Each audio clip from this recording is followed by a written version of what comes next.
Hello, future officers. Welcome to D's Coded once again. I hope all of you are doing very well and your studies are going very fine. Okay, so let's start with revision test number 3 of the UPSC revision series which we have started. We have already covered two papers. Okay, in this revision series, we take daily 20 questions, 5 are from comprehension, and next are 15 are divided between maths and reasoning based on the weightage that topic carries in the examination. Okay, so now we'll start. If you do not have question paper, then in the description is of this video there is a telegram channel link. You can go and download that paper from there. So let's start doing it. The first question goes like, consider the following statement conclusion. ठीक है, देखो सिलॉग है, ये बड़ा आसान रहता है और इसके हर साल दो क्वेश्चन आने के चांस रहते हैं, एक या दो तो आते ही हैं. ठीक है, तो हम नंबर सिस्टम के पीछे या परम्यूटेशन कॉम्बिनेशन के पीछे भागने से अच्छा है हम उन टॉपिक्स को करें जिनके क्वेश्चन हम आराम से क्रैक कर सकते हैं पेपर के अंदर. ठीक है, तो इसमें नंबर सिस्टम भी हर बारी आपको कराया जाता है रोज पेपर के अंदर, टेस्ट पेपर में. पर कोशिश आप भी ये करो कि कुछ टॉपिक्स जो मैंने आपको बताए हैं, एक आपको वीडियो बनाकर दी गई है कि आपको सी सेट में कैसे अप्रोच करना है पेपर के अंदर, उसको आप चेक करो एक बारी, उससे आपको एक क्लैरिटी मिलेगी. ठीक है, तो शुरू करते हैं. Consider following statement conclusion. Statement one, all males are pilot. ठीक है, देखिए ऑल मेल्स आर पायलट मतलब जो सारे पायलट है ना वो मेल के अंडर आ रहे हैं. तो इसका मतलब आप इसको ऐसे बना लीजिए कि थोड़ा सा देखिए, ऑल ये जो मेल थे ये पायलट इसके अंदर आ गया. ठीक है, ये पायलट हो गया, पी आई लिख लेता हूँ, ये मेल हो गया. अब आगे देखें, सम ऑफिसर्स आर मेल. तो कुछ ऑफिसर जो हैं वो मेल हैं, तो ये आपका ऑफिसर हो गया. ठीक है, आगे है all fighter pilot are officer, मतलब ऑफिसर के अंदर एफ पी लिख लेते हैं फाइटर पायलट को. ठीक है, अब आगे की बात करते हैं. Some officers are pilot, some officers are pilot, ये पायलट है. देखो पायलट और ऑफिसर वैसे इंटरसेक्ट नहीं कर रहा, तो मे बी और मे नॉट बी हमें पता नहीं है, तो हम इसको क्रॉस कर देंगे. सम फाइटर पायलट्स आर मेल. देखो फाइटर पायलट ये है और मेल ये है, तो ये इंटरसेक्ट तो नहीं कर रहे हैं, तो हो भी सकता है नहीं भी हो सकता है, तो इसको भी काट दोगे. जहां पे मे बी और मे नॉट बी, तो you do not have to take that conclusion. Some males are pilot, देखो जो मेल है उसके अंदर पायलट आ रहा है, तो इस पूरे मेल के अंदर पायलट है, तो मतलब कुछ पायलट तो मेल जरूर होंगे, तो ये आपका सही है. No fighter pilot are male, जो फाइटर पायलट इधर है और मेल इधर है, कोई इनका इंटरसेक्शन नहीं हो रहा, तो हम कह नहीं सकते कि होगा या नहीं होगा, तो इसको आप काट दीजिए. ठीक है, सो इसमें आपका सिर्फ कंक्लूजन नंबर 3 सही है. तो देखें इसमें कौन सा ऑप्शन है, option number A, conclusion 3 follows. ठीक है, अब नेक्स्ट पे चलते हैं. नेक्स्ट क्वेश्चन है, all hill station have scenery. ठीक है, all hill station have scenery, तो मतलब आपका सीनरी के अंदर हिल स्टेशन आ रहा है. ठीक है, हिल एच एस हिल स्टेशन, और Shimla is a hill station. तो इसका मतलब आपका एक बार उसको दोबारा से रीड्रॉ करेंगे, ये आपका all hill station have scenery मतलब कि सीनरी के अंदर जो है आपका हिल स्टेशन आ रहा है, ये एच एस मान लो हिल स्टेशन को. शिमला इज हिल स्टेशन मतलब शिमला एक हिल स्टेशन है, तो वो हिल स्टेशन के अंदर आएगा शिमला. अब देखते हैं क्या कहता है. शिमला है सीनरी, बिल्कुल, क्योंकि सीनरी के अंदर हिल स्टेशन है और हिल स्टेशन के अंदर शिमला है, तो शिमला के अंदर सीनरी होगी. Places other than hill station do not have scenery, may और may not be, we can not say it completely, तो इसको काट दो. तो आपका only conclusion 1 follows from here. so now we'll go on to another question, that is your question number 3 and 4. ठीक है, in an examination 43% pass in maths. ठीक है, मैथ्स में 43% पास हो गए, तो आप इसको ऐसे एक बना लो कि ये समझ लीजिए आपका मैथ्स है, मैथ्स को हम एम से रिप्रेजेंट करेंगे. ठीक है, 43% पास इन मैथ्स, तो मतलब ये आपका पूरा का पूरा मैथ्स है, एम मानोगे इसको, इसमें 43% आपके पास हो गए थे. ठीक है, 52% इन फिजिक्स, और फिजिक्स में 52% पास हुए. 52% chemistry, only 8% student pass in all three, मतलब कि तीनों का ये दे रहा है. तो आप इसको वेन डायग्राम का क्वेश्चन बड़ा आसान होता है, हर साल आता है, और इसको आप आराम से सॉल्व कर सकते हो, कोई दिक्कत की बात है ही नहीं. तो ये ऐसे कह रहा है. तो यहाँ पर इसने कहा कि जो ओवरऑल आपका फिजिक्स है उसमें आपके 52 हैं पास परसेंटेज, और जो आपका ओवरऑल यहाँ केमिस्ट्री है सी, उसमें भी 52% है। और जो तीनों में पास हो रहा है वो यहाँ पर इंटरसेक्शन होगा, ऑल थ्री का बोल रहा है ना, तो यहाँ पर होगा वो। अब देखो 14% पास इन फिजिक्स एंड मैथ्स। अब देखो ये मैथ्स है, ये फिजिक्स है, तो फिजिक्स और मैथ्स का जो इंटरसेक्शन है वो कौन सा एरिया है, वो ये वाला एरिया हो गया आपका, ठीक है। तो अब मतलब ओवरऑल ये 14% है, तो इसमें मतलब 8% में इंक्रीज होगा।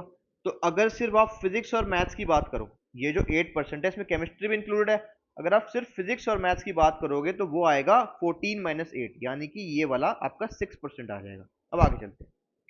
21% पास इन मैथ्स एंड केमिस्ट्री। अब देखो मैथ्स और केमिस्ट्री का जो इंटरसेक्शन है वो ये है, जो आपका ये एरिया बन रहा है ना, ये वाला एरिया, ये मैथ्स और केमिस्ट्री इंक्लूडेड है इसमें।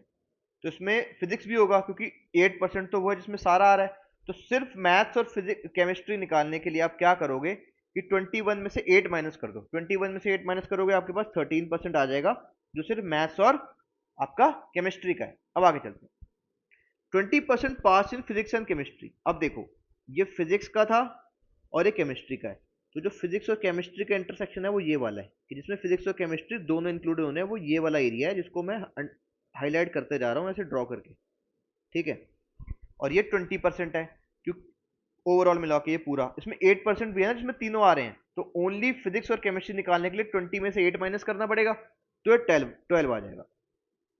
अब अगर आपसे पूछता है कि ओनली मैथ्स, तो ओनली मैथ्स का एरिया ये वाला है यहाँ का, तो इसमें आप 43 में से क्या, इसको अगर ओनली मैथ्स निकालना है आपने तो 43 में से आप माइनस कर दोगे क्या, 43 में से आप माइनस करोगे 6 - 8 - 13, क्योंकि ये माइनस करना पड़ेगा ना, 6 तो ये वाला, 8 ये वाला और 13 ये वाला, क्योंकि ये पूरा जो यहाँ पर जो मैं हाईलाइट कर रहा हूँ इसमें मैथ्स के अलावा बाकी सब्जेक्ट भी इंक्लूडेड हैं।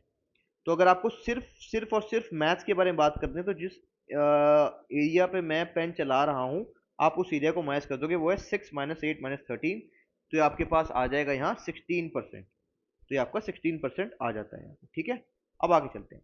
अगर आप ओनली फिजिक्स की बात करते हो तो फिजिक्स के अंदर बाकी चीजें भी इंक्लूडेड है, जो अगर इस जिस एरिया को, शेडेड एरिया को मैं हाईलाइट कर रहा हूँ अभी यहाँ पर, इसका कलर चेंज करके आपको एक बारी बताते हैं।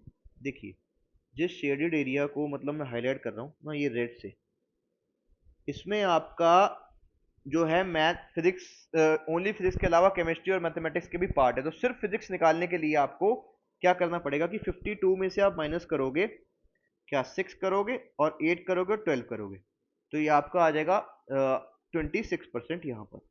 सिमिलरली ऐसे ही आप इसके लिए चेक कर लीजिए कि ओनली अगर आपको केमिस्ट्री निकालना है, सिर्फ केमिस्ट्री निकालना है, तो सिर्फ केमिस्ट्री के लिए आपको जो ये जो मैं जिसको मैं हाईलाइट कर रहा हूँ जिस एरिया को, आप उस एरिया को इसमें से सब्ट्रैक्ट कर दो। तो 52 में से आप सब्ट्रैक्ट करोगे यहाँ पर आपका 13 - 8 - 12, तो ये आपका ओनली जो केमिस्ट्री का है वो 19% आ जाएगा। अब क्वेश्चन के ऊपर चलते हैं, क्वेश्चन क्या कह रहा है।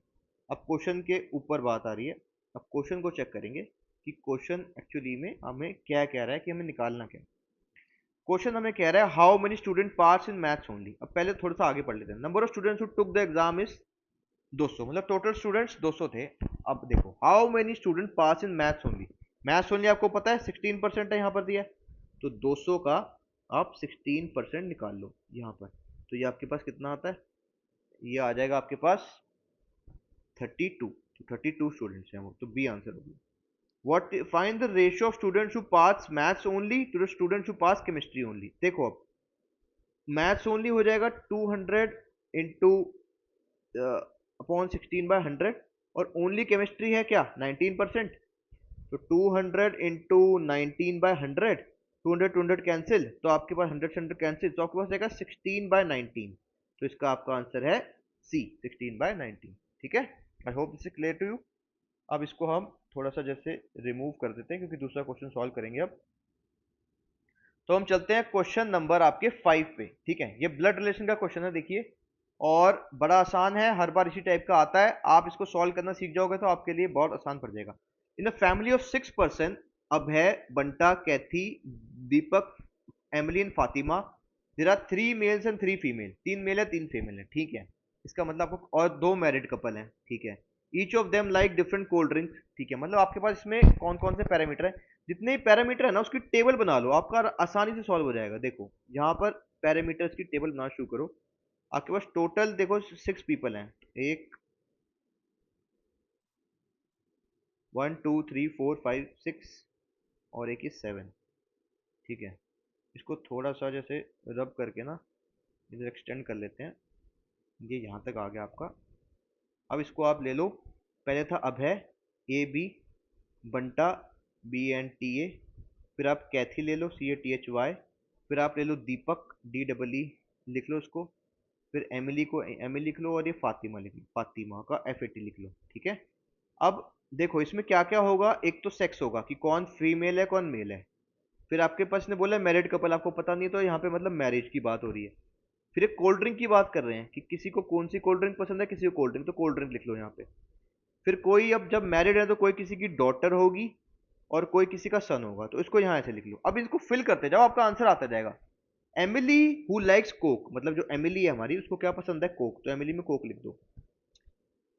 Is the mother in law of Abhay, वो मदर इन लॉ है किसकी, अभय की। अभय की मदर इन लॉ है यहाँ पर, तो अभय इसका मतलब मैरिड है और एमिली भी मैरिड है। अब mother in law of Abhay who is wife of Kathy, मतलब कैथी क्या हो गया। अब देखो तीन चीजें आ गई। Emily who likes Coke is mother in law, mother in law है तो मतलब ये फीमेल हो जाएगी। ठीक है, और आगे वो कह रहा है is mother in law of Abhay who is wife of Kathy, मतलब अभय जो है कैथी की वाइफ है, तो अभी भी फीमेल होगी। अब कैथी हो गया मेल, कैथी मेल हो गया तो इसका मतलब वो सन है किसका, एमिली का। ठीक है, और वो मैरिड भी है, किससे मैरिड है, अभय से। तो ये हो गए, एक मैरिड कपल है अभय और कैथी, दूसरा होगा एमिली के साथ कोई एक और आदमी। ठीक है, वो हमें नहीं पता है अभी। अब आगे चलते हैं।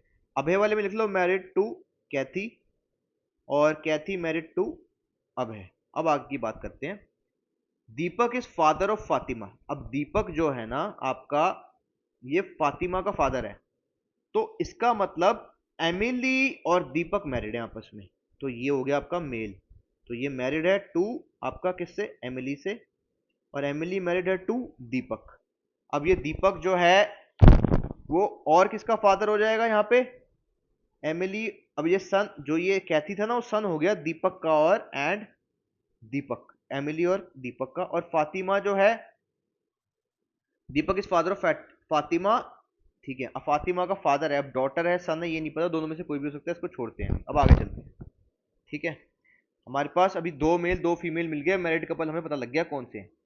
Deepak is father of Fatima and he does not like Thums Up, तो मतलब ये थम्स अप को भी नहीं लाइक कर रहा है, और ये पेप्सी को भी नहीं लाइक कर रहा है, और कोक को करेगा नहीं क्योंकि कोक तो एमिली लाइक कर रही है। बंटा लाइक्स लिम्का, बंटा जो है वो लिम्का को लाइक कर रहा है। ठीक है, and is sister of Fatima, अब ये फातिमा की सिस्टर है बंटा, तो मतलब ये बंटा फीमेल हो गई और फातिमा हो गया आपका मेल। ठीक है, इसका मतलब जो बंटा है वो डॉटर हो गई किसकी, दीपक एंड एमिली की, और ये सन हो गया दीपक एंड एमिली का। तो हमें तीन सारों के सारे लोग मिल गए हैं अब। ठीक है, अब आगे बात करते हैं। पहले क्वेश्चन देख लो कि अब तक क्वेश्चन यहीं से सॉल्व हो जाए, आगे जाना पड़े। How is Fatima related to Emily, अब भाई फातिमा जो एमिली है वो दीपक की वाइफ है, और फातिमा उसकी बच्ची है, तो मतलब वो उसकी डॉटर हो जाएगी, तो डी आंसर आ जाएगा। आगे पढ़ने की जरूरत ही नहीं है आपको क्वेश्चन। ठीक है, खत्म हो गया, अब आगे चलते हैं। ठीक है, अब कोडेड लैंग्वेज का क्वेश्चन है। देखो इसमें करने का तरीका होता है, consider the following in certain coded language, जो भी आपको दिया हुआ है इसमें क्या करो कि जो भी आपकी स्टेटमेंट दी है ना, उसके अंदर कॉमन चीजें पकड़ना शुरू करो। जैसे हम पहले इन दोनों को पकड़ते हैं, स्टेटमेंट 1 और 2 को। ठीक है, very large risk associated is written as nutarogi, risk is very low is written as gi jiginumi, jiginumi। अब देखो इसमें कॉमन क्या क्या आ रहा है, एक तो रिस्क कॉमन आ गया दोनों में, और क्या आ रहा है, और वेरी आ रहा है। तो अब कॉमन वर्ड्स देखो, कॉमन वर्ड्स आ रहा है, नू आ रहा है दोनों में कॉमन, और आ रहा है गी। तो आपका मतलब, इसका मतलब ये हो जाएगा, वेरी रिस्क को आप लिख सकते हो क्या, नू गी। ठीक है, अब थर्ड पे चलते हैं। सेकंड और थर्ड को कंपेयर करो, इन दोनों में क्या कॉमन है, इन दोनों में सिर्फ एक ही चीज कॉमन है, इज। ठीक है, क्या कॉमन है, इज। तो देखो कॉमन वर्ड कौन सा है, वो इज हो जाएगा। इसमें कॉमन वर्ड चेक कर लो आप, कॉमन वर्ड है इसमें आपका एम आई, तो मतलब इज को आप लिख दो यहाँ पर, क्या इज को आपने डिकोड कर लिया, वो एम आई है। ठीक है, अब इसको यहाँ से सारा उड़ा दो। अब आगे चलते हैं। अब आप थर्ड और फोर्थ स्टेटमेंट को कंपेयर करो, थर्ड और फोर्थ को। इज दैट ऑल्सो एसोसिएटेड और इनहेरेंट रिस्क ऑल्सो डैमेजिंग। अब इन दोनों में एक ही चीज कॉमन है जो है ऑल्सो, यहाँ पर। और अब देखो कॉमन वर्ड क्या है यहाँ पे, इधर देखो ऑल्सो, तो ये कॉमन हो गया। अब यहाँ कॉमन देखते हैं इसमें, टा, नू, दी, फू, यू क्या है इसमें कॉमन देखते हैं। इसमें फू कॉमन है, तो इसका मतलब आप कह सकते हो कि ऑल्सो जो है, ऑल्सो उसको आप फू लिख सकते हो, ऑल्सो को फू लिख सकते हो, ठीक है। अब इतना हो गया। अब आप फोर्थ स्टेटमेंट और फर्स्ट स्टेटमेंट को कंपेयर करो, ठीक है। ये आपकी फोर्थ स्टेटमेंट है ये वाली, और ये फर्स्ट है। इनको कंपेयर करो, इनमें कॉमन है रिस्क, ठीक है। इसमें वर्ड ढूंढो कौन सा कॉमन है दोनों में। नू कॉमन है, नू। तो मतलब आप रिस्क को क्या लिख सकते हो, आप मतलब रिस्क को लिख सकते हो नू, है ना। और वेरी का था नूगी, तो मतलब वेरी हो जाएगा आपका यहां पर क्या, गी, ठीक है। अब इतना हो गया, आप इसको हटा दो और यहां से ये भी हटा दो। आपको दो चीजें मिल गई हैं, अब तीन चीजें, कि आपका इज जो है, देखो आपको रिस्क मिल गया, रिस्क का आपका है नू, आपको वेरी मिल गया, वेरी का आपका है जी आई गी, और आपको ऑल्सो मिल गया है, उसका है आपका फू, और आपका इज का मिल गया है जो है आपका एम आई मी, ठीक है। अब आप बाकी चीजें चेक करते रहो। क्या आप देखो कि फर्स्ट और थर्ड स्टेटमेंट में एसोसिएटेड जो है वर्ड वो कॉमन है, ठीक है। एसोसिएटेड वर्ड कॉमन है, तो इसमें वो देख लो क्या आ रहा है कॉमन वाला। तो इसमें टा कॉमन आ रहा है, टा, ठीक है। तो इसका मतलब एसोसिएटेड को आप लिख सकते हो क्या, टा लिख सकते हो आप। अब आगे चलते हैं और कंपैरिजन देखते हैं। अब आपका ऊपर वाले में देखोगे तो वेरी हो गया है, एसोसिएटेड हो गया, रिस्क हो गया है, ठीक है। तो आपका लार्ज बचा, तो लार्ज का मतलब आपका रो हो जाएगा, तो लार्ज को आप लिख लो रो। अब देखो जो क्वेश्चन पूछा है उसमें ये हो रहा है क्या, रिस्क चाहिए, मिल गया, ऑल्सो मिल गया, लार्ज भी मिल गया। तो बस लिखते जाओ, रिस्क का लिख लो नू, ऑल्सो का लिख लो फू, और लार्ज का लिख लो रो। अब देखो इससे कोई मिलता जुलता है, नू फू रो या फू नू रो कुछ भी है, तो ये फू नू रो आ रहा है यहाँ पे कॉमन, तो ये डी आंसर हो गया इसका, ठीक है। बड़ा आसान था। अब आगे चलते हैं, देखिए अब नेक्स्ट क्वेश्चन है आपके पास, question number 7।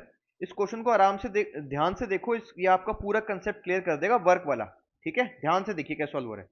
A machine can do a piece of work in 25 days and another machine can do in 20 days. देखो मशीन वन जो है वो एक यूनिट काम जो है ना आपका, एक यूनिट काम कर दे रही है आपका 25 डेज में। तो एक दिन में कितना काम करेगी, वन डे में करेगी वो 1/25 यूनिट आपका, ठीक है। अब मशीन टू की बात करते हैं। मशीन टू आपका एक यूनिट काम कर दे रही है 20 डेज में, कितने डेज में, 20 में। तो वन डे में कितना करेगी वो काम, वन डे में करेगी, यूनिट नहीं मैटर है, सीधा सीधा 1/20 यूनिट्स। अब अगर दोनों मशीनें काम कर रही हैं, वन M1 प्लस M2 दोनों काम कर रही हैं अगर आपके पास, तो वो वन डे में कितना काम करेंगी, वो हो जाएगा आपका 1/25 प्लस 1/20, इजंट इट। आप इसका एलसीएम ले लो 25 और 20 का, ये आपके पास आ जाएगा 100 लोगे तो आप, ठीक है। देखो 25 और 20, तो आप 2 से करो, ये 25, ये 10, ये फिर 5 से आएगा, ये 2 से आएगा, ये 2, 25 और ये 5, फिर 5 से कर लो, 5 5 5, फिर 5 एक आएगा, दोनों खत्म। तो आपका 5 5 25 और 4 जा 100, तो 100 आ गया यहाँ पे। अब आपको 25 को जब 100 बनाना है, तो आपको 25 को 100 बनाना है तो 4 से मल्टीप्लाई करना पड़ेगा, यहाँ 4 आएगा। और अगर आपको 20 को 100 बनाना है तो 5 से करोगे, यहाँ पे 5 आ जाएगा। तो एक दिन में दोनों मशीनें मिलकर काम कर सकती हैं 9/100 यूनिट्स। अब आगे चलते हैं। Both the machines are made to do work together for 5 days, 5 दिन तक काम कराया, and then machine first is stopped. अब आगे की बात करते हैं। अब दोनों को 5 दिन तक काम कराया, देखो एक दिन में वो करती हैं, पता लग गया आपको 9/100 यूनिट्स। तो 5 डेज में कितना करेंगी, 9/100 इंटू 5, तो ये आ जाएगा आपका 20। तो 5 डेज में वो कर देंगी आपका 9/20 units of work. Total work कितना था, टोटल वर्क जो है वो आपका है 1 यूनिट। तो वर्क लेफ्ट कितना हो गया 5 दिन के बाद, वो हो गया 1 - 9/20, ये आपका हो जाएगा 20 - 9/20, ये आ जाएगा 11/20 यूनिट्स ऑफ वर्क लेफ्ट हो गया। अब आगे चलते हैं। Then in how many more days will the second machine finish the work. अब देखो 5 दिन तक काम कराने के बाद मशीन 1 को बंद कर दिया, अब बचा हुआ काम किसको करना है? मशीन 2 को। वर्क लेफ्ट कितना है देखो, वर्क लेफ्ट आपका है 11/20 यूनिट, ठीक है। और ये पूछ रहा है कितने दिन और चलाना पड़ेगा। अब इसका देख लेते हैं। देखो 1 यूनिट काम करने के लिए ना, जो मशीन 2 है आपके पास वो 20 डेज लेती है, तो आपके 11/20 यूनिट करने के लिए कितने लेगी? 20 इंटू 11/20, तो ये 20 से 20 कैंसिल, ये आपका आ जाएगा 11 डेज यहाँ पर। तो आंसर आ गया आपका 11A। ये क्वेश्चन भी कर लोगे ना तो आपको वर्क एंड टाइम का पूरा कंसेप्ट क्लियर हो जाएगा, कोई भी क्वेश्चन सॉल्व कर सकते हो। अब अगला क्वेश्चन पे चलते हैं। A car is moving across a well organised green city which has trees planted along the road side at distance of 50 metre from each other, ठीक है। हर 50 मीटर पे एक पेड़ लगा हुआ है। The speed of the car is 45 kilometre per hour. Speed दी है कार की कि 1 आवर में ये चल रही है 45 किलोमीटर आपका। आगे चलते हैं। Then a boy sitting in the car would count how many trees in 4 hours moving across the city.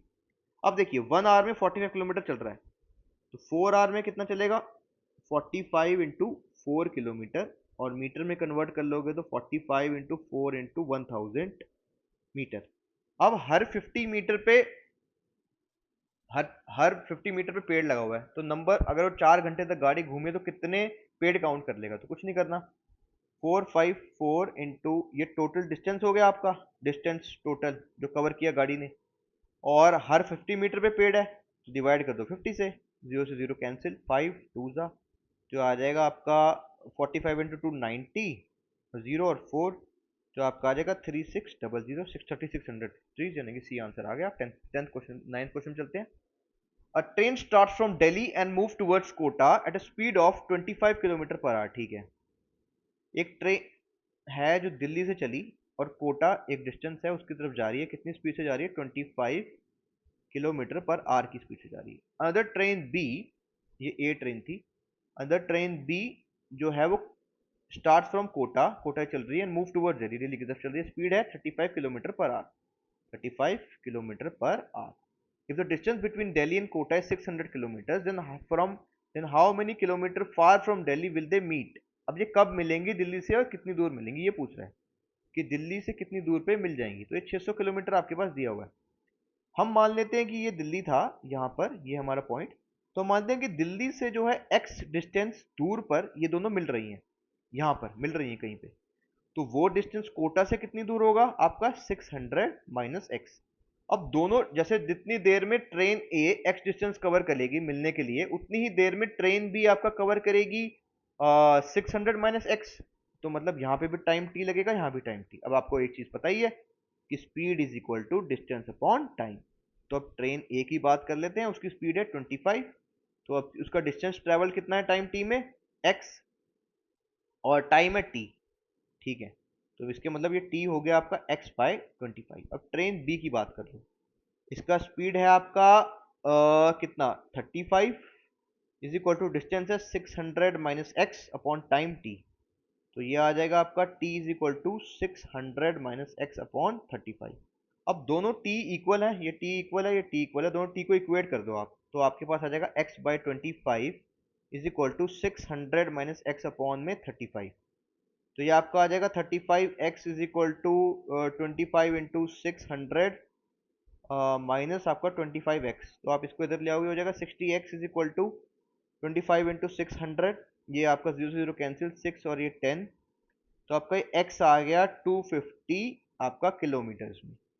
तो ये दिल्ली से जो x निकालना था कि दिल्ली से कितनी दूर मिलेगी, तो 250 किलोमीटर दूर, तो इसका आंसर आ गया बी आपका। अब नेक्स्ट पे चलते हैं। देखो ये इस टाइप का क्वेश्चन जो है ना, ये सीक्वेंस एंड सीरीज का, ये हर साल आता है ए बी टाइप वाला, तो इसलिए इसको लिया है। अब आपको तरीका बताया ही है, सबसे पहले क्या करो, सीक्वेंस को लिख लो आप, ठीक है। X y z, x x, y y, z dash z. अब देखो हम कोशिश करते हैं इसको डिकोड करने की, क्या करेंगे, जैसे यहाँ x 2 बार आ रहा है एक बारी यहाँ पे, तो y को 2 बार डाल के देखो और z को 2 बार डाल के देखो, ठीक है। फिर ये एक्स वाई जेड आ गया यहाँ पर। अब आगे चलते हैं। अब यहाँ पे 2 बार आ गया, x x y y z z हो गया, एक ये पैटर्न सा बन रहा है, फिर एक्स वाई जेड आ जाता है। अब आगे देखें तो यहाँ पे जेड जेड तो नहीं आ सकता क्योंकि सिर्फ एक्स वाई जेड लिखा है। तो क्या पता यहाँ तीन आ रहे हो, तो एक बार इसको एक्स डाल के देखते हैं, एक्स, इसको वाई डाल के देखते हैं, इसको जेड देखते हैं। तो एक पैटर्न बन गया ना, x x y y z z x y z, x x x y y y z z z, तो एक पैटर्न सा बन गया यहाँ पे, दिख रहा है आपको। तो मतलब यही आंसर है। तो बस जहाँ पे आपने ब्लैंक भरे हैं उसको लिखते जाओ, वाई लिख लो, जेड लिख लो, एक्स लिख लो, फिर वाई लिख लो, फिर जेड। आपका आंसर होगा y z x y z. Y z x y z किस में है? वो बी में है, y z x y z, तो बी में बी आंसर हो गया। अब नेक्स्ट पे चलते हैं। देखो अब इस टाइप का क्वेश्चन भी आता है। अब ये कह रहा है कि ये एक आपको दिया हुआ है, इस सीरीज को कंप्लीट करना है। तो एल एम डी एम के जी और एन आई जे। अब देखो आपको एक चीज इसमें चेक करनी पड़ेगी। देखो आप ये देखो, ये एल आ रहा है, ये एम आ रहा है, एन आ रहा है। मतलब ये एल में आप प्लस वन कर रहे हो तो एम आ जा रहा है, एम में प्लस वन कर रहे हो तो आपका एन आ जा रहा है। तो मतलब एन में प्लस करोगे तो एल एम एन ओ आएगा। तो उसके हिसाब से ये आंसर हो जाना चाहिए ए। पर अभी और चेक कर लेते हैं एक बारी मैच करने के लिए, ठीक है।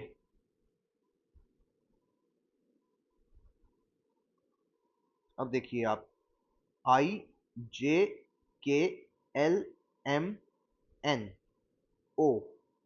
अब देखो आप एम से जो है ना, ये -2 हो रहा है तो के आ रहा है, तो -2 हो जा रहा है।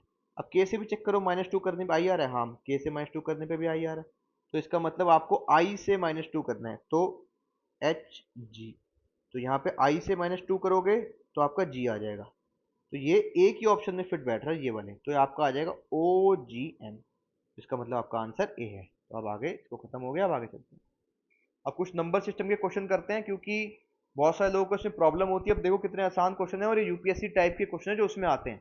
यूपीएससी में नंबर सिस्टम के जो वैसे वाले क्वेश्चन है ना, जिसमें ए बी सी को आपको 100 × A + 10 × B + C की फॉर्म में लिखना है, उसमें दो तरीके के क्वेश्चन आते हैं। या तो ए बी सी फाइंड कराएगा, या कितनी values of a b c possible है, या जो ए बी सी ये नंबर है ये क्या है, ये पूछता है वो आपसे। जनरली यही क्वेश्चन आते हैं तीन टाइप के इसमें, ठीक है। अब इसको सॉल्व करते हैं। क्वेश्चन था सीधा सीधा, there is two digit number x y and the sum of the digit is 10। ठीक है, एक्स वाई एक नंबर है और दिया हुआ है एक्स प्लस वाई आपको इज इक्वल टू 10। अब आगे देखें, when digits are reverse the number decreases by 54। जब डिजिट रिवर्स हो गई तो नंबर डिक्रीज हो गया 54 से। अब एक चीज देखो, सम ऑफ डिजिट 10 दिया हुआ है, तो ऑप्शन में भी चेक कर लिया करो एक बार, ये सम ऑफ डिजिट 10 बना रहा है नहीं बना रहा, ये भी नहीं बना रहा, दो बना रहे हैं बस ये, तो इन दोनों में से कोई एक होगा। तो ये आपका एलिमिनेट हो गए, अब दो ही बचे। एक्स प्लस वाई 10 है। अब देखो, when the digits are reverse the number decreases by 54। मतलब जब डिजिट को रिवर्स करते हैं तो वो जो नंबर आता है वो डिक्रीज हो जाता है 54 से। इसका मतलब ये एक्स वाई बड़ा है आपका किससे, वाई एक्स से। तो इसका मतलब है सीधी सीधी यही होगी बात कि अगर जो एक्स वाई आपको फाइंड करना है, या तो वो 82 होगा 28 होगा, पर डिजिट रिवर्स करने से बन रहा है दूसरा नंबर, ठीक है। तो एक्स वाई ये दे रहा है कि एक्स वाई में से आप वाई एक्स को माइनस करोगे तो आपको 54 मिलेगा। तो यहाँ पे आपको सीधी सीधी बात पता लग रही है कि एक्स वाई बड़ा है। तो और आपको फाइंड करना है क्या, चेंज नंबर होगा वाई एक्स। तो मतलब एक्स वाई बड़ा है तो दो ही ऑप्शन पॉसिबल है, तो बड़े वाला इसमें 82 है, तो एक्स वाई आपका 82 हो गया, तो वाई एक्स क्या हो जाएगा आपका 28। ये तो सीधा ही आंसर निकल गया है, यहाँ से आपको करने की जरूरत नहीं है, ठीक है। पर अगर करना चाहते हो तो सॉल्व कर सकते हो इसको, इसमें कोई बहुत बड़ी बात नहीं है, आप इसको नॉर्मली सॉल्व कर सकते हो। आप इसको ऐसे लिख लो कि आपका, इसको एक्सपैंड कर लो, 10 × x + y -10 × y - x is equal to 54। जो आपका आ जाएगा 9x - 9y is equal to आपका क्या 54। ये आपका कैंसिल हो जाएगा, ये आपका 6 आ जाएगा। तो x माइनस जो आपका, देखो x माइनस वाई आपका आ गया 6, और आपका x प्लस वाई 10 है, तो एक इक्वेशन नंबर 1 ये है और ये 2 आ गई। तो x plus y is equal to 10। अब इन दोनों इक्वेशंस को ऐड कर दो आप, तो ये दोनों कैंसिल हो गए, मतलब 2x इज इक्वल टू आपका 16 आ गया। तो x इज इक्वल टू 8 आ गया, ठीक है। अब दूसरा y निकाल लो, तो x यहाँ पे x प्लस वाई 10 है तो मतलब y 2 आ जाएगा, तो एक्स वाई आपका हो जाएगा 82। ये आपका वैसे आंसर आ गया। अगर आप लॉजिकली सॉल्व करना चाहो, आपको निकालना है चेंज नंबर, मतलब चेंज मतलब जो रिवर्स हुई डिजिट, तो वो वाई एक्स है, तो ये आपका 28 आ गया यहाँ पर। इसका आंसर आ गया बी आपका वैसे, ठीक है। आसान था, कोई दिक्कत ही नहीं, नंबर सिस्टम वाले क्वेश्चनों में भी आसान है ये भी। बस वो आपको डर लगता है क्योंकि आपने सॉल्व नहीं करे हैं। अब सॉल्व कर लोगे इतने भी जितने करा रहे हैं तो आपका फिर भी पेपर क्लियर हो जाएगा आराम से। अब आगे चलते हैं। There three digit number a b c such that a b c minus b a c is equal to 90। देखो मैक्सिमम क्वेश्चन जो ऐसे वाले आते हैं उसमें एक्सपैंड कर लो आप, आपका आंसर आ जाएगा आराम से, कोई दिक्कत है ही नहीं इसमें। ठीक है। अब आपको दिया है कि a b c minus b a c is equal to 90 दिया हुआ है सीधा सीधा, तो इसको एक्सपैंड कर लो एबीसी को। मतलब 100 इंटू ए minus 10 into B, sorry plus into, वो sorry plus, what I am doing, I am sorry for this. आपका ये प्लस में सी माइनस 100 इंटू बी, क्योंकि यहाँ माइनस का साइन है, minus 10 into A minus c is equal to 90 आ गया। अब ये सी पॉजिटिव है, सी नेगेटिव है, सी से सी कैंसिल हो गया। अब देखो ये आपका 100 माइनस 10 ए, ठीक है, फिर आपका आएगा माइनस ऑफ ये 100 minus 10 times of B is equal to 90। तो ये आ जाएगा 90 A is equal minus 90 B is equal to 90 आ गया। 90 से 90 कैंसिल हो गया सारा, तो a minus b is equal to 1 आ गया। अभी कह रहा है find the number of possible values of a and b। A और b की कितनी वैल्यूज पॉसिबल है, देखो अब a लिख लो यहाँ, b लिख लो यहाँ, और 1 लिख लो। ऐसा टाइप का क्वेश्चन यूपीएससी में आ भी रखा है।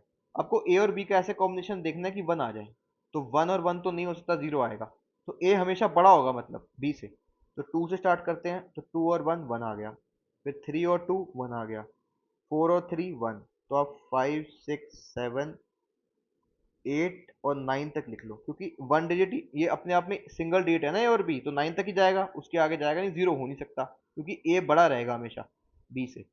तो 5 माइनस 4 करना पड़ेगा, 6 माइनस 5, 7 माइनस 6 करना पड़ेगा, 8 माइनस 7 करना पड़ेगा, 9 माइनस 8 करना पड़ेगा, तो 1 आएगा। काउंट कर लो कितने नंबर ऑफ पॉसिबल वैल्यू बन गई, 1 2 3 4 5 6 7 8, तो 8 पॉसिबल वैल्यूज बन रही हैं आपकी, तो इसका आंसर आ गया बी आपका 8। बड़ा आसान था, कोई दिक्कत ही नहीं आई। अब नेक्स्ट क्वेश्चन में चलते हैं, जो प्राइम नंबर्स का और यूनिट डिजिट का कॉम्बिनेशन करके बनाया गया क्वेश्चन है। इस टाइप का क्वेश्चन भी आ रखा है, तो उसी देखो कुछ बहुत सारे क्वेश्चन मैंने वैसे ही फ्रेम करे हैं आपके लिए, जो यूपीएससी में जिस तरीके के नंबर क्वेश्चन के क्वेश्चन आ रखे हैं, ताकि आपको वहां जाके कुछ अटपटा न लगे, आप आराम से सॉल्व कर सको। There are two numbers a and b such that their sum is s. ठीक है, दो प्राइम नंबर हैं ए और बी, उनका सम एस है, मतलब ए प्लस बी आपको एस दिया हुआ है। अब कंडीशंस देखते हैं आगे। Such that sum is s, then consider the following statement। Statement number 1 है unit digit of s can not be 5। ठीक है, आपको मिल गया कि a plus B is equal to S है। Unit digit of s can not be 5। अब देखो प्राइम नंबर होते हैं जो, प्राइम नंबर का मतलब है जिनके दो ही फैक्टर हो, या तो वो खुद नंबर और वन दूसरा। ठीक है, जैसे कि a अगर प्राइम नंबर है तो a उसका खुद का फैक्टर होगा और वन। जैसे 2 हो गया, 2 का फैक्टर 2 है खुद और 1 है, 3 का भी ऐसे है, 5 का भी ऐसे, 7 का भी। वो आगे चल के देखते हैं। Unit of S can not be 5। अब देखो अगर ए की वैल्यू आपकी 2 थी और बी की वैल्यू आपकी 3 हो गई, तो ए प्लस बी आपका कितना बन गया 5, तो ये तो यूनिट 5 बन गया, तो ये तो गलत हो गई स्टेटमेंट 1, हटा दो। अब स्टेटमेंट 2 पे चलो। Unit of S can not B 0। अब देखो ए समझ लीजिए आपका हो गया 3 और बी आपका हो गया 7, तो ए प्लस बी जो एस होता है वो बन गया आपका s is equal to 10। A plus b करोगे तो यहाँ तो यूनिट 0 आ गया, तो ये भी गलत है। अब नेक्स्ट स्टेटमेंट देखते हैं। S can not be an odd number. अब देखो ए को आप मान लो समझ लो 2, बी को आप मान लो समझ लो 5, तो ए प्लस बी आपका हो जाएगा 2 प्लस 5 इज इक्वल टू 7। अब ये ऑड नंबर है। ऑड नंबर कौन से होते हैं, जो 2 से डिविजिबल नहीं होते और 2 की टेबल में नहीं आते। अब 7 जो है 2 से डिविजिबल नहीं है कंप्लीटली, ये 2 की टेबल में भी नहीं आता, तो 7 ऑड नंबर है। तो इसमें से तीनों स्टेटमेंट गलत हैं। इसमें से आपके कौन कौन से कंसेप्ट रिवाइज हो गए, ऑड इवन का हो गया, देखो प्राइम नंबर का हो गया, और यूनिट रेट का भी हो गया, कि यूनिट रेट जो है वो आखिरी की रेट होती है, और ऑड नंबर आपका होता है जो 2 से डिविजिबल नहीं होता और 2 की टेबल में नहीं आता। तो इसका आंसर डी हो जाएगा आपके पास। अब चलते हैं नेक्स्ट क्वेश्चन पे, जो हल्का सा थोड़ा सा कॉम्प्लिकेटेड है पर फिर भी आसान क्वेश्चन है काफी ज्यादा। सॉल्व करते हैं उसे। There is a two digit number x Y, further X Y number है minus x square plus Y square is equal to 19, and X Y minus 2 times x into Y है is equal to 44, what is the number. ठीक है, आपके पास दो condition दी है कि X Y minus x square plus Y square is equal to 19, और दूसरी कंडीशन है x Y minus 2 times x into y is equal to 44। ठीक है, अब यहाँ पे आप सब्ट्रैक्ट कर दो इनको, तो इसका मतलब आपका एक्स वाई से एक्स वाई कैंसिल हो गया, नंबर पूरा का पूरा। तो आपके पास ये आता है minus of x square plus Y square plus 2 times x into y is equal to आपका 44 माइनस 19। कितना आ जाएगा ये माइनस का, आपका आ जाएगा 44 माइनस 19 माइनस का 25। तो आप इन जितने भी माइनस इनको प्लस कर लो, तो आप इसको चेंज कर सकते हो, तो ये आपका आ जाएगा यहाँ पर कि x square plus Y square minus 2 times x into y is equal to 25। तो आप देख नहीं रहे कि ये बन गया, अगर आप एक्स माइनस वाई का होल स्क्वायर करोगे तो आ जाएगा x square plus Y square minus 2 times x y. ये बन गया कि आप इसको लिख सकते हो एक्स माइनस वाई का whole square is equal to 25 को क्या लिख सकते हो 5 स्क्वायर। तो आपका मतलब यहाँ पे आ जाएगा x minus y is equal to plus minus 5। तो दो वैल्यू आएंगी कि x minus five is equal to या तो 5 आएगा, x minus y is equal to -5। तो हम नेगेटिव वैल्यू को हटा देंगे अब यहाँ से। तो इसका मतलब हमारे को जो कंसिडरेशन लेनी है वो ये है कि x माइनस 5 हमारा y माइनस हमारा 5 बन रहा है।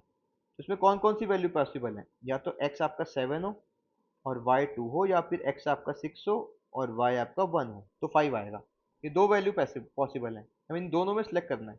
तो अब कुछ मत करो, इन दोनों को ना किसी भी इक्वेशन में पुट कर लो। समझ लो एक इक्वेशन हमारी ये थी x y minus x square plus Y square equal to 19 ऊपर इक्वेशन दी थी।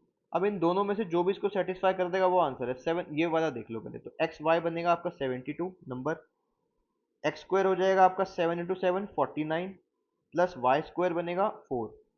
तो अब देखते हैं 72 माइनस 53, ये आपका बन जाता है क्या 19। तो इसका मतलब इक्वेशन सेटिस्फाई हो गई है यहाँ पर। अब 6 और 1 को चेक कर लो, आप 6 और 1 को 61 लिखोगे। अब यहाँ पे एक्स स्क्वायर हो जाएगा 36 प्लस वाई स्क्वायर हो जाएगा आपका 1। अब देखते हैं क्या आता है 61 माइनस आपका 37, तो ये आपका 24 आ रहा है जो सेटिस्फाई नहीं हो रहा। तो आपका ये वाली वैल्यू पे सेटिस्फाई हो रहा है, तो आपका आंसर आ जाएगा x y is equal to x is equal to 7 y is equal to 2, number आपका बन जाएगा 72 यहाँ पर। तो इसका आंसर है आपके पास ए। अब हम कॉम्प्रीहेंशन पे चलते हैं, ठीक है, जो हमारे पास इधर है कॉम्प्रीहेंशन 2। देखो कॉम्प्रीहेंशन करते हुए सिर्फ एक ही चीज का आपको ध्यान रखना है कि जो पैसेज के अंदर लिखा है आपको उसी को करेक्ट मानना है, आउटसाइड वर्ल्ड में नहीं जाना है। जैसे कि अगर पैसेज कहता है कि ग्लोबल वार्मिंग की वजह से क्रॉप प्रोडक्शन बढ़ गई है और आपने कहीं पढ़ा है कि क्रॉप प्रोडक्शन डिक्रीज हो रही है, तो आपको क्रॉप प्रोडक्शन को बढ़ता हुआ ही मानना है कंक्लूजन में, आप घटता हुआ नहीं मान सकते। अगर आपका ये आ जाता है कि ग्लोबल वार्मिंग की वजह से डिजीज स्प्रेड हो, नए डिजीजेज आ रहे हैं, ठीक है, तो आपका which of the following can be one of the assumption, तो इसमें ऐसे आ जाए कि due to increase in global warming more people are falling ill, तो आप इसको करेक्ट मान रहे हो क्योंकि नंबर ऑफ डिजीज बढ़ रहे हैं तो नंबर ऑफ इल पीपल भी ज्यादा होंगे। पर अगर उस पैसेज में ये लिखा था कि ग्लोबल वार्मिंग, नहीं लिखा कि ग्लोबल वार्मिंग में से एग्रीकल्चर खराब हो रहा है और अजम्पशन में ग्लोबल वार्मिंग और एग्रीकल्चर को रिलेट कर दिया, तो आप उस अजम्पशन को करेक्ट नहीं मानोगे जब तक उसमें नहीं मेंशन है। ठीक है, समझ रहे हैं इस एग्जांपल को? अब शुरू करते हैं। The human emissions put into the atmosphere now will affect the climate in the middle of the century and onwards। ठीक है, जो ह्यूमन एमिशन अब हम एटमॉस्फेयर में डाल रहे हैं वो क्लाइमेट को अफेक्ट करेगी मिडल ऑफ द सेंचुरी और उसके बाद। Technological change mean while could make a future transition away from fossil fuel cheap or it might not, leaving the world with a terrible choice between sharply reducing emissions at huge cost or suffering through the side effects of unabated warming। ठीक है, इसका मतलब ये कह रहा है कि technological change जो है वो फ्यूचर ट्रांजिशन में हेल्प कर सकते हैं, या तो वो चीप होंगे सस्ते होंगे। ठीक है, वर्ल्ड के पास दो ही टेरिबल चॉइस हैं, या तो महंगे एमिशंस को यूज करके उसको ठीक करो या फिर ग्लोबल वार्मिंग का सामना करो। Businesses that do not hedge against the threat of uncertain outcome fail. ठीक है, बिजनेस जो पुश नहीं करते, अनसर्टेन आउटकम को ध्यान में नहीं रखते, वो फेल हो जाते हैं। The world can not afford such reckless on climate change. World जो है ऐसा रेकलेस बिहेवियर क्लाइमेट चेंज पे अफोर्ड नहीं कर सकता। अब देखिए, which one of the following statement best reflect the crucial message conveyed by the author of the passage. ठीक है, business that cause emission may need to close down और pay for pollution in future. ऐसा ये कहीं नहीं कह रहा है। The only solution is technological development related to the issue of climate change, ऐसा भी कहीं नहीं कह रहा है।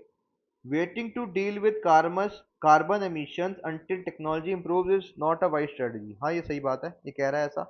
Since future technology change is uncertain, new industry should be based on renewable energy sources, ऐसा ये कहीं नहीं कह रहा। इसका सिर्फ सी पॉसिबल है। ठीक है, अब नेक्स्ट पे चलते हैं। देखिए, नेक्स्ट है पैसेज नंबर 2 आपका। Meanwhile people are not eating the right food. For some, it is simply a decision to stick with food they enjoy, which is not too healthy. अच्छा, बहुत सारे लोग राइट फूड नहीं खा रहे। कुछ के लिए ये सिंपली एक डिसीजन ऐसा है कि उन्हें जो अच्छा खाना लगता है वही खाते हैं, और ज़्यादा हेल्दी खाना खाने की बजाय। This is leading to an increase in non communicable disease. इसकी वजह से नॉन कम्युनिकेबल डिजीजेज बढ़ रहे हैं। This in turns lead to major burden on our health care system. इसकी वजह से हेल्थ केयर सिस्टम पे बर्डन पड़ रहा है। And have the potential to derail the economic process which is essential for the poor to improve their life. ठीक है, इसकी वजह से इकोनॉमिक प्रोसेस पे फर्क पड़ रहा है, क्योंकि पुअर की लाइफ पे इफेक्ट आ रहा है इसकी वजह से। For others it is about limited access to nutritious food और लैक ऑफ अफोर्डेबिलिटी। ठीक है, दूसरों के लिए ये है कि उनको एक्सेस नहीं मिल पा रहा न्यूट्रिशियस फूड का, और अफोर्डेबल नहीं है उनके लिए। ठीक है, लीडिंग टू मोनोटोनस डाइट, जिसकी वजह से उनको मोनोटोनस डाइट, सेम डाइट ही खानी पड़ती है, that do not provide daily nutrients for them to fully develop. जो उनको डेली डेली बेसिस पे न्यूट्रिएंट प्रोवाइड नहीं कर पाता, क्योंकि उनके पास पैसे कम हैं, तो वो जो सेम ही डाइट खानी पड़ती है उनको बार बार बार बार। जैसे कि जो कुछ गरीब लोग हैं वो ज़्यादातर राइस पे ही फोकस करते हैं, क्योंकि राइस सस्ता होता है, तो उनको एक मतलब आप कहते हैं डाइवर्स डाइट नहीं मिल रही, एक ही डाइट बार बार खानी पड़ रही है। ठीक है, तो उनकी डेवलपमेंट में हेल्प दिक्कत आती है। Part of the reason nutrition is under threat world wide is that our food system are not properly responding to nutrition need. World wide जो है ना, न्यूट्रिशन जो है वो थ्रेट में है, क्योंकि जो हमारे फूड सिस्टम है वो प्रॉपरली एड्रेस नहीं कर रहे न्यूट्रिशन नीड्स को। वो सिर्फ हंगर मिटा रहे हैं, वो न्यूट्रिशन नीड्स को नहीं मिटा रहे।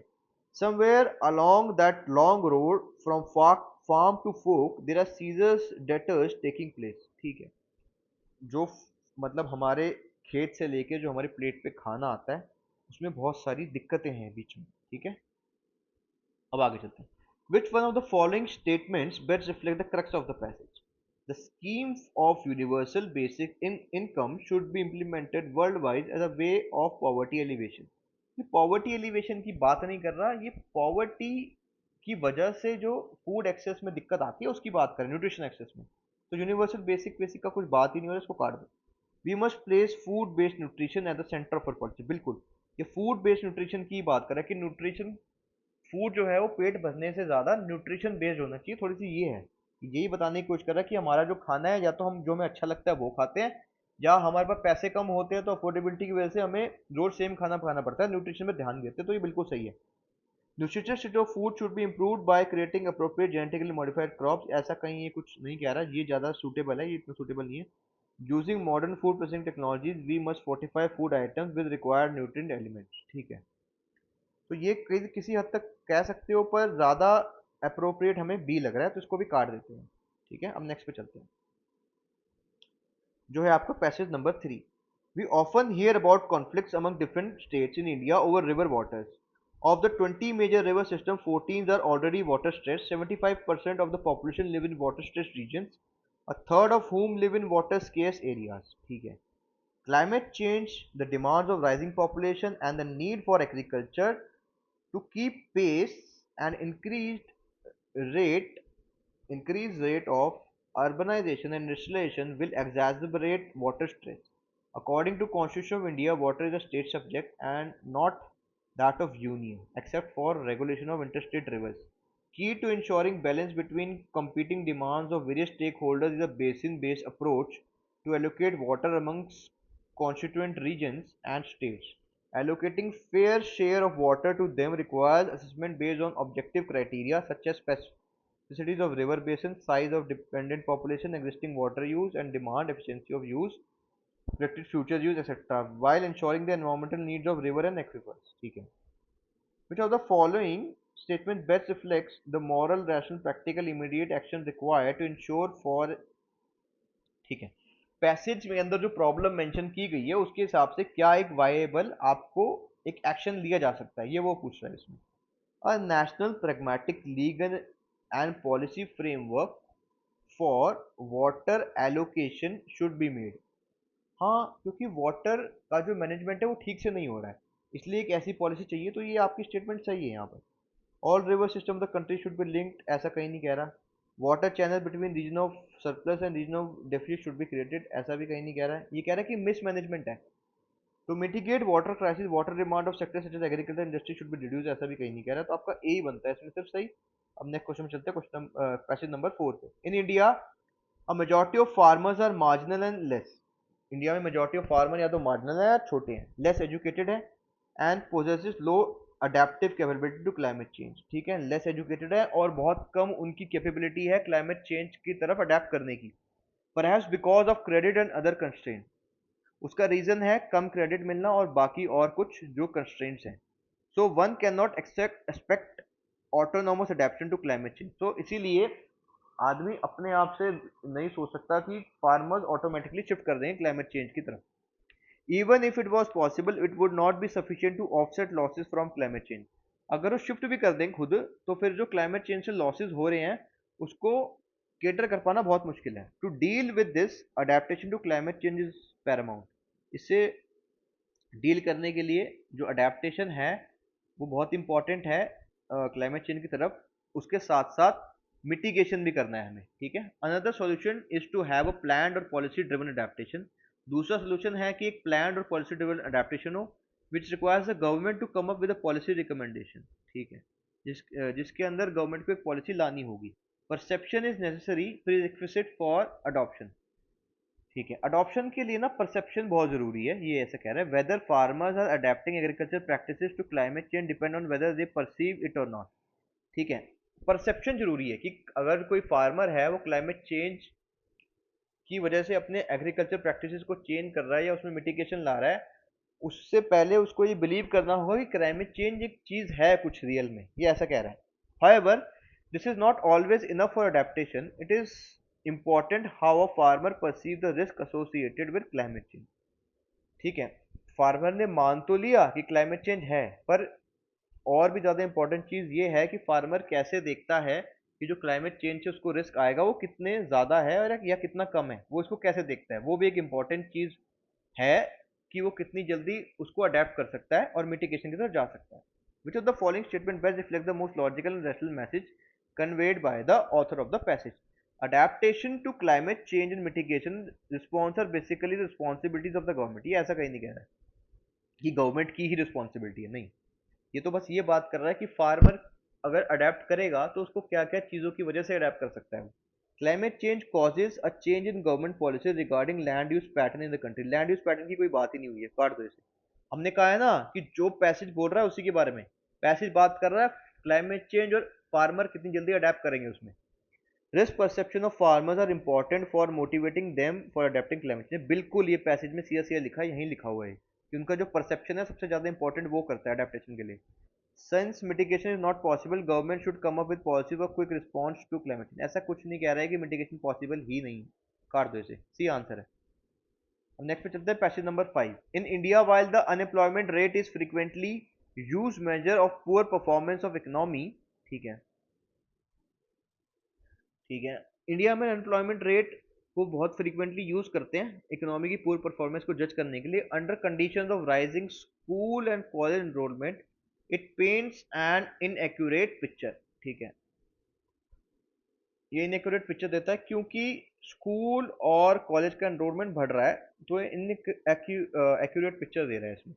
ठीक है, अनएम्प्लॉयमेंट रेट के हिसाब से अगर बात करोगे, reported unemployment rate is dominated by experience of younger Indians who face higher employment challenges and exhibit greater willingness to wait for the right job than their older peers। अच्छा, जो अभी इस टाइम पे अनएम्प्लॉयमेंट रेट है वो इसलिए है क्योंकि जो यंगर इंडियन है वो एक इसलिए वो अनएम्प्लॉयमेंट मतलब एम्प्लॉय नहीं होना चाह रहे क्योंकि वो राइट जॉब के लिए वेट कर रहे हैं, ना कि ऐसे किसी भी जॉब जो मिल रही है उस पर एकदम से जाके उसको ले रहे हैं जैसे पुराने इंडियंस करा करते थे।